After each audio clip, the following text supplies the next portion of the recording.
il ne faut pas s'enfermer dans un cocon ou dans un bunker en pensant que c'est pas grave, je vais y arriver forcément. Non, parfois il faut sortir, il faut rencontrer d'autres.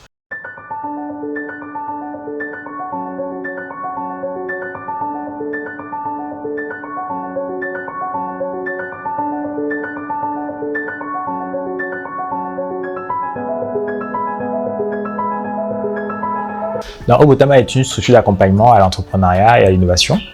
On peut aussi dire incubateur, hein, pour le dire facilement, mais ce n'est pas que ça, je reviendrai dessus plus tard. C'est un lieu qui accueille des entrepreneurs pour les accompagner dans la structuration de leurs projets, dans la recherche de financement, et puis voilà, pour rendre plus visibles leurs produits, leurs services auprès de leurs cibles. On existe depuis 4 ans maintenant, donc Obotama a été créé en 2018. On est basé à Yaoundé, au quartier Biémassi. Et au-delà de cet accompagnement, on est aussi, comme je disais, un lieu qui accueille, donc il y a un espace de coworking où des entrepreneurs ou même des travailleurs itinérants peuvent venir profiter des facilités de connexion Internet, l'accès à un espace de travail partagé pour pouvoir avancer concrètement dans leur travail. Et voilà, à Obotama, c'est aussi un centre d'expertise qui forme sur différentes thématiques. Un lieu qui accompagne des institutions nationales et internationales dans la structuration de l'écosystème entrepreneurial au Cameroun, et un petit espace aussi culturel parce que c'était important pour nous dès le départ de mettre aussi en lumière les jeunes qui créent, qui imaginent notre présent et notre avenir, et comme ça ils inspirent, on espère, les entrepreneurs qui sont en train de travailler dans cet espace que nous avons mis en place. Voilà.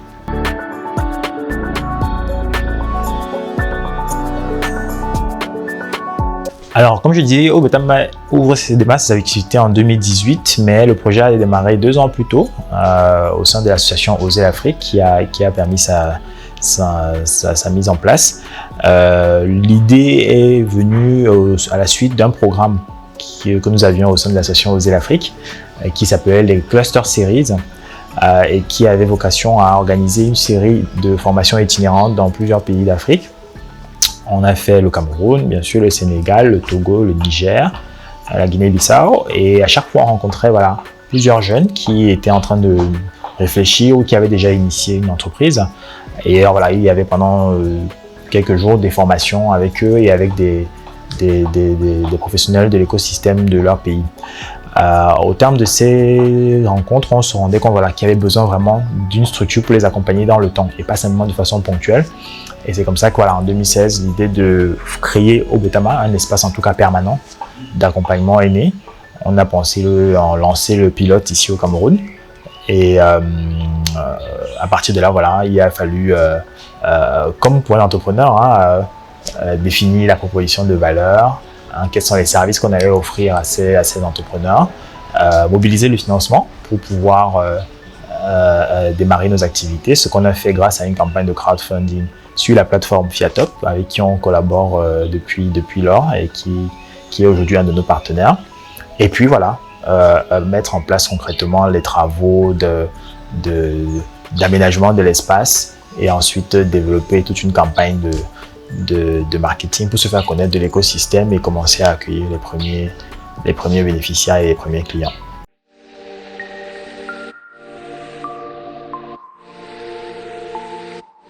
Alors, l'entrepreneuriat de manière générale n'est pas un parcours facile. C'est vrai que depuis quelques années, il y a une musique un peu de fond qui encourage les jeunes à entreprendre dans notre écosystème. C'est une bonne chose parce qu'on en a besoin. Mais il faut savoir au départ que ce n'est pas quelque chose de simple. C'est vrai pour le Cameroun, mais c'est vrai ailleurs. Alors, dans le cadre spécifique du Cameroun, nous, on est dans un environnement où il y a encore beaucoup de challenges sur les infrastructures. Quand on entreprend, on a besoin d'électricité pour fonctionner au quotidien, on a besoin d'Internet. Même simplement, parfois, pour se déplacer, on a besoin de pouvoir avoir accès à une route qui va permettre de transporter son produit, de livrer ses clients, d'amener ses services à tel endroit. Donc voilà, tous ces challenges-là, propres à notre réalité, rendent l'entrepreneuriat difficile, mais pas impossible, parce que toutes les difficultés ou tous les manques qu'on peut constater dans notre environnement sont autant de signaux de là où il faut aussi s'investir, là où il faut s'engager. Et donc c'est difficile bien sûr parce qu'il n'y a pas toutes les infrastructures. C'est difficile parce que le cadre juridique et l'écosystème n'est pas forcément suffisamment structuré pour pouvoir agir, créer facilement sa structure, etc. Mais voilà, ces difficultés, comme je disais, sont le signe qu'il y a des marges de manœuvre. Il y a des idées d'entreprise qui doivent encore pouvoir être créées pour pouvoir résoudre ces problèmes-là.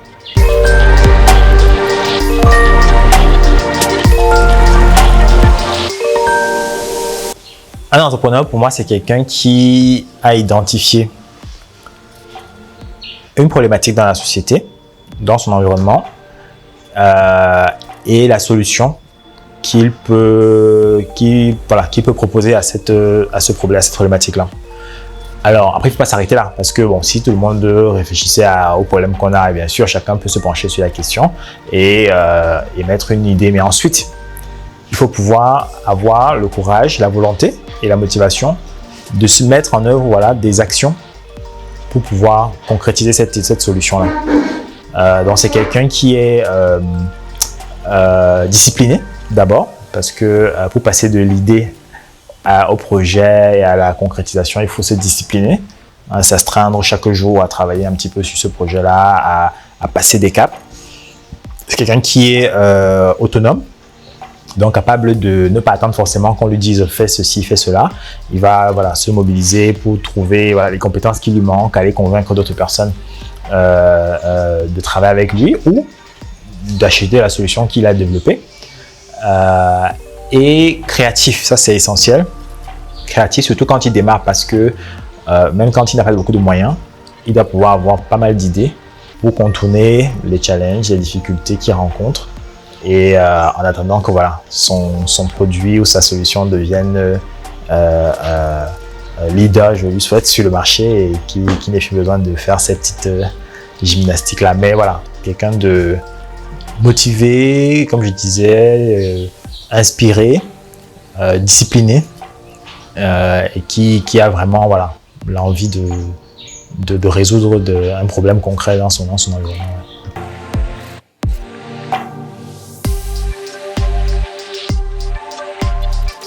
Alors, je dirais, n'hésitez pas à vous faire accompagner là où vous ne savez pas. C'est vrai qu'on a souvent, l'entrepreneuriat c'est une démarche personnelle d'avoir envie de s'investir, mais on n'est pas obligé de faire tout seul.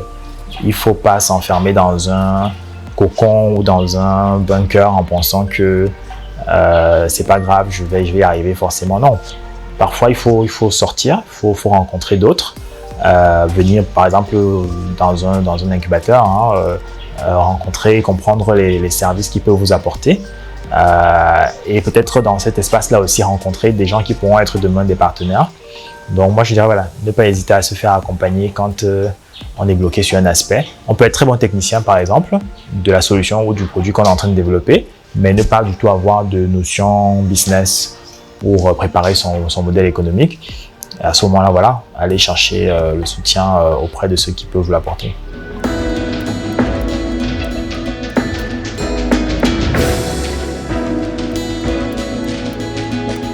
À court terme, bien sûr, d'abord, l'idée, c'est de continuer de déployer nos services auprès de notre cible. On accueille régulièrement des coworkers qui viennent travailler ici. On espère que le bouche à oreille, la communication, les formations qu'on organise vont attirer de plus en plus de ces coworkers-là pour venir travailler ici.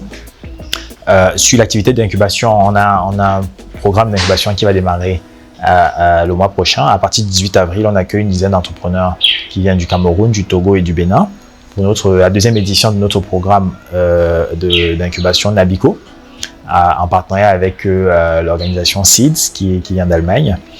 Ce sera l'occasion pour eux de travailler pendant une semaine pour initier ce programme qui va se dérouler sur un an.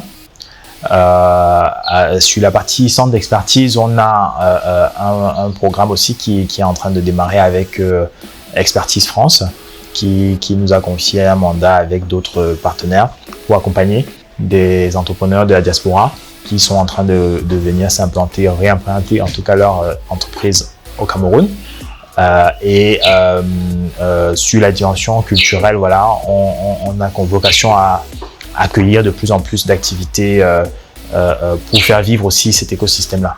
À moyen terme, voilà, on a vocation à peut-être aller chercher, convaincre davantage de personnes, hein, de nous faire confiance, notamment sur l'expertise qu'on peut apporter, renforcer. On a mis en place une nouvelle offre, par exemple, de formation, hein, Camer Business Booster, qui a vocation à aider des TPE, PME, sur des questions assez pratiques, hein, la gestion, l'organisation, la stratégie marketing.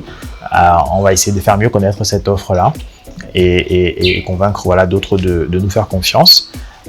Et puis à plus long terme, voilà, Obotama, en tout cas là où nous sommes aujourd'hui, c'était un projet pilote en 2018 quand on l'a démarré. Et à partir de la 5e année qu'on va avoir l'année prochaine, on commencera à réfléchir à pouvoir faire du pilote quelque chose de plus large et pourquoi pas aller ouvrir d'autres Obotama ailleurs au Cameroun ou ailleurs en Afrique. Voilà.